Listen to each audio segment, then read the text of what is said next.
Noong Hulyo 30, 2020, muling tumawag si Colonel Leonardo at ipinaalam sa akin na ang target na si Wesley Barayuga ay nasa PCSO at maari na naming isagawa ang operasyon. Ipinadala niya sa akin ang larawan ni Wesley Barayuga habang ito ay nasa conference meeting sa loob ng PCSO.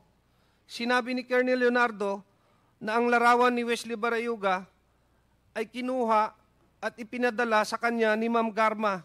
Sinabi rin ni Colonel Leonardo na hindi kami mahihirapan sa pagsasagawa ng operasyon dahil nag-issue na si Ma'am Garma ng isang service vehicle para gamitin ni Wesley Barayuga at binigay sa akin ang description at plate number ng sasakyan. Sinabi niya na maari na naming tirahin si Wesley Barayuga pagkatapos niyang lumabas sa gusali. Ipinasa ko ang lahat ng impormasyong ito kay Nelson Mariano.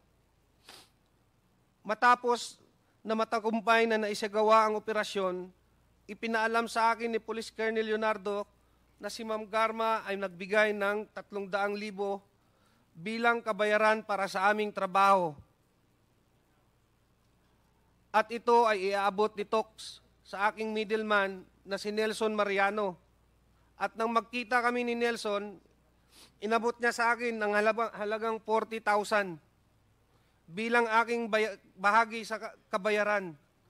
Isiginagawa ko ang salaysay na ito upang patunayan ang katotohanan ng mga nabanggit na pangyayari kaugnay sa pagpatay kay Wesley Barayuga na isinagawa sa ilalim ng utos at direktiba nila Police Colonel Edelberto Leonardo at Ma'am Rowena Garma.